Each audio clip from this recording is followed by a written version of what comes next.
So, what has Excelsior's domain been picking up from eBay? Let's have a look.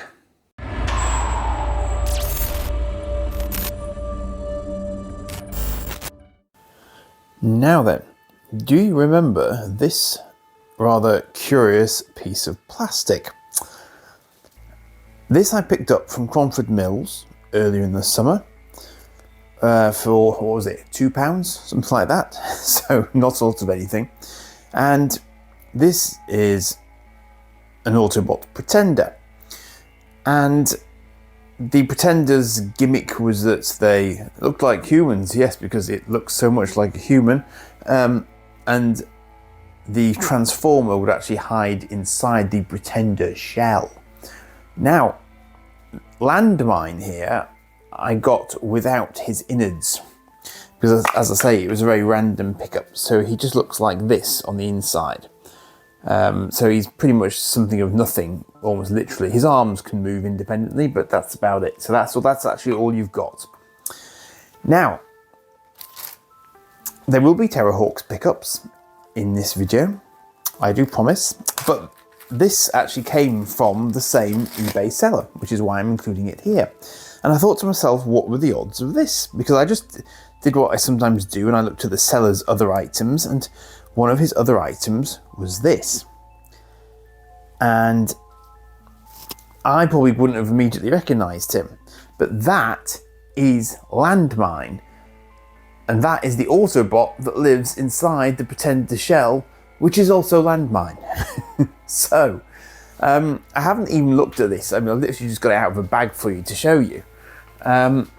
So this is, I was quite surprised when I saw it. One of the things that attracted me to it as a concept was that it's got quite a sort of, it's got quite an articulated looking frame for a Transformer of that sort of era. It's not ridiculous at all at a small scale. It's got sort of quite ratchety knees.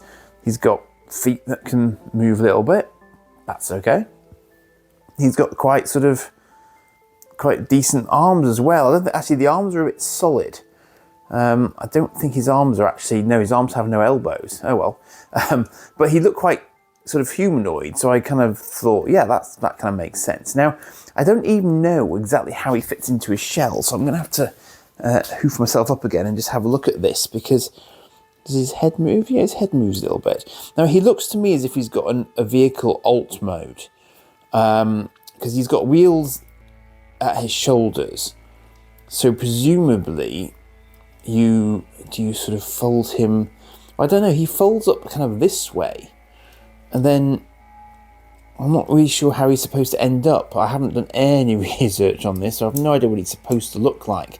But I'm wondering to what extent he has to fold up to actually get into his shell as well, because I hadn't really considered what he has to do to get into his shell. But I'm guessing that he folds up like that to then fit into the shell.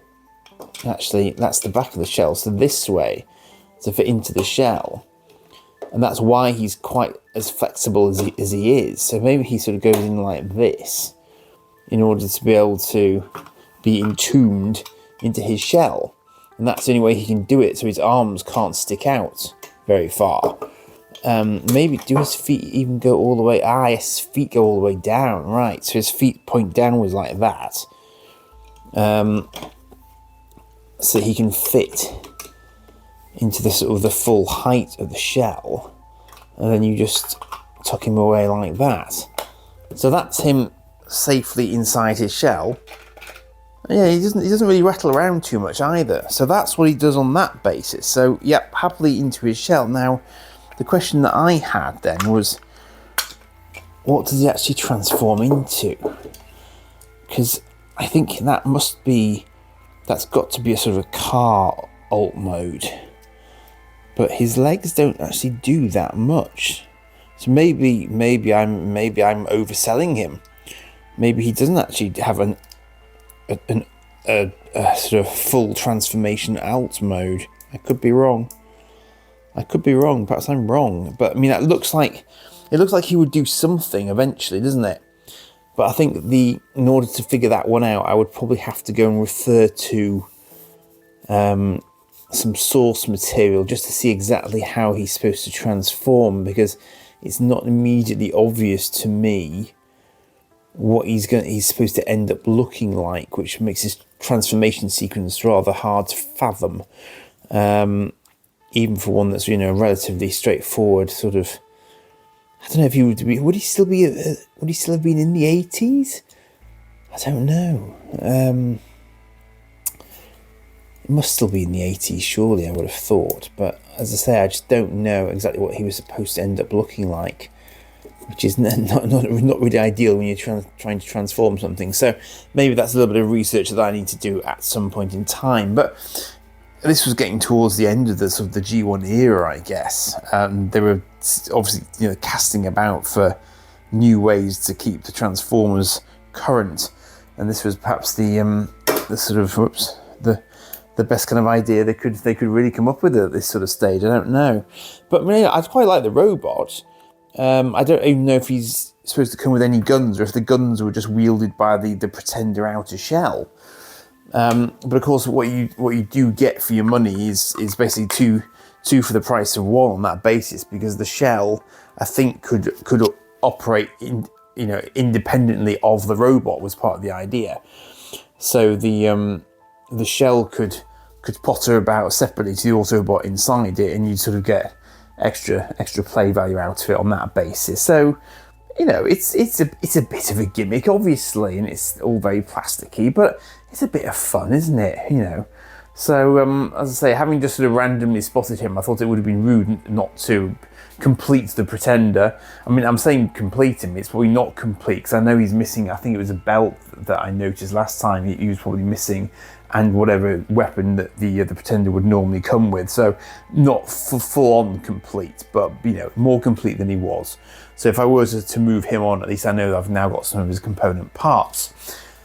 Now then, so I mentioned in my Terrahawks pickup video from the other day that I would be getting more Terrahawks, because some more were indeed due. And in fact, I've got another one due now that I stop and think about it, but that one hasn't arrived yet. But anyway, I'll show you these two for now, because these two are quite nice. And in fact, one of them's not quite what I thought it was, and that's this one. So this, I thought, was going to be a sort of more of a die-cast Hawkwing, albeit a small one. But actually, this belongs to the series of Terrahawk's smaller toys that were the pullback toys. So this is a pullback wind and go Hawkwing, and I still quite like it. And it's on its card. It's the card is not perfect, and the bubble is a little bit yellowed, but actually it's not bad at all. But it has got these wacky little sort of pair of wheels on there. Can you see that? So it's actually got nearly three sets of wheels, and it's got the funny little sort of. You can just sort of see where the winglets are tucked into the body, or at least you get the impression of the winglets being tucked in. So someone has sort of thought it through, and it's got the guns on the front there, and the sort of the top wing is there. But you can see on the back here that I do actually now have all of these pullback ones, because I have had a wind up and go zigzaggy battle tank for quite a while. I've got the Battlehawk. I've got the Hawkwing now here, and I've got Hudson as well. So I've actually got all of that little mini set now to my name, of which exactly one is on the card, which is this one. So that's quite a nice thing to have, at least, because now I've got the card back. So that's nice. So I'm quite happy to have picked that up at a reasonable price, and not a ridiculous price, which they often are put up for. So that was nice. But again, this one, I can't even remember if I'd really seen it around that much before. But this is a little action die-cast and plastic Terrahawk. And you'll recall I showed you last time its much larger brethren, and this is nowhere near that size. This is more the pocket money version of the Terrahawks toys, but it's still Bandai. And again, the card is not bad. Again, it's sort of somewhat yellowed bubble, but you know, the Terrahawk inside is still very much a Terrahawk. I can see that it would have a little bit of articulation in places, but this one is not a pullback one. This one is intended to be just a sort of standard toy, albeit it has got wheels on its landing feet there, as you can see. So it's more, again, aimed at the sort of the pocket money sort of side of things. You know, a little bit of there is a little bit of an air gap there, actually. I don't know if you can actually see that, but there is a little bit of an air gap just at the edge of it. So it's a little bit off its card, sort of, but not massively. And I think this was a bit of a thing with the Terrahawks. So it's main wing pivots and it has folding wing tips. So exactly like the larger one, basically. But again, on the back here, this is nice because I'm not sure if I've got any of these on the card. Actually, no, I have got a Terrahawk on the card. So I'm just looking at this carefully myself because I'm sort of thinking, what have I actually got of these? And the answer is, I do have a Terrahawk on the card. I do have one of these battle tanks, and you might remember that I was trying to get I got a better version of the battle tank recently. I don't have this Hawkwing. I'm not actually sure if I've seen that Hawkwing, because that Hawkwing isn't the one that I thought I had that I just showed you, because that's the sort of the pull back and go one, whereas this one is more of a model Hawkwing. I definitely don't have that Battle Hawk, but I think I have seen it. Obviously, this is the Terrahawk that's on this card, and I have seen a Space Hawk recently, and unfortunately that Space Hawk, apart from the one that comes in the 3-pack, is the only Space Hawk that they put out, because they didn't put out a bigger Space Hawk, despite it being illustrated on the back of the larger vehicle's packaging. They never actually released it.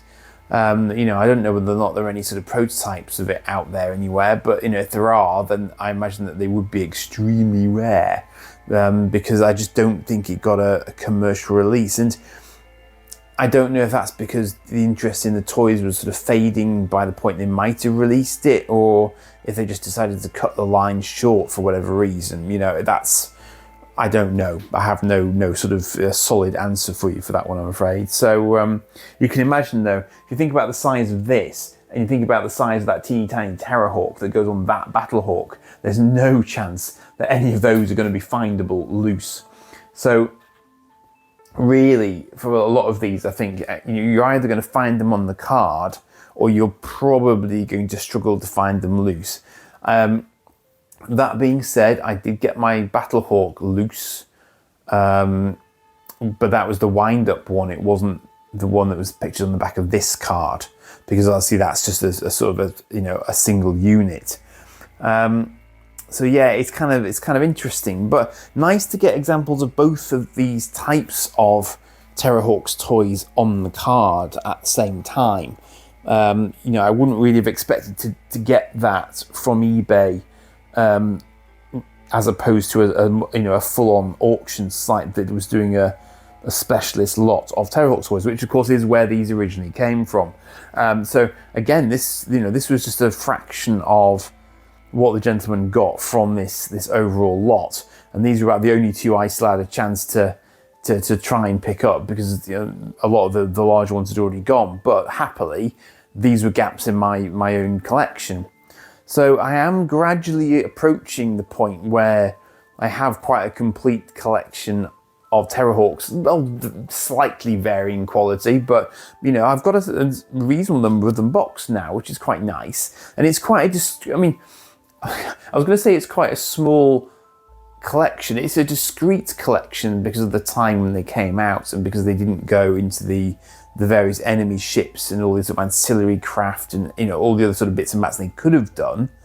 But that does mean that they are sort of a finite collection to collect, if you see what I mean. They didn't go on for years, and there weren't thousands of them, basically. So in terms of this, this sort of set of Terrahawks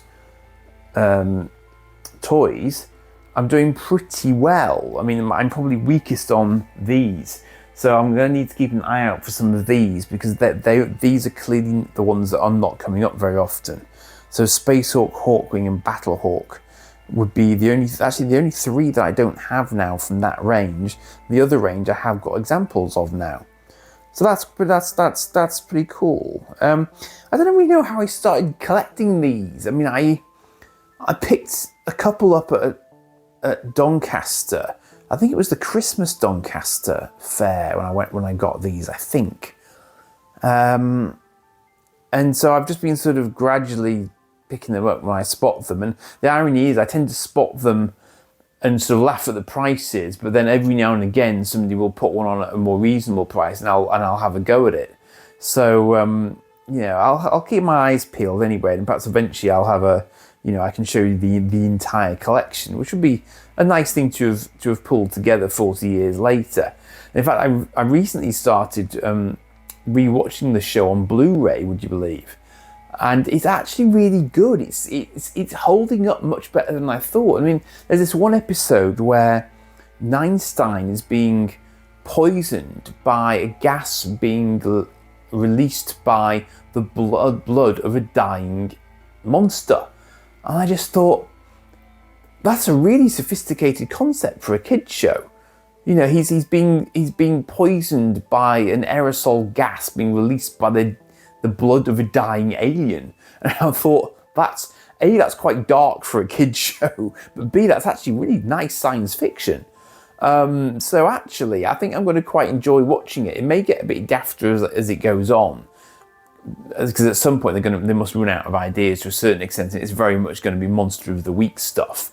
But nonetheless, there is a little bit of sort of foreshadowing towards the end of one episode already, so I'm wondering if they're actually going to be that consistent, so you get a hint each week of what the next Monster of the Week is going to be. So remains to be seen how well that goes, but in the meantime I will keep having a look out for more examples of these to show to you and to add to my collection.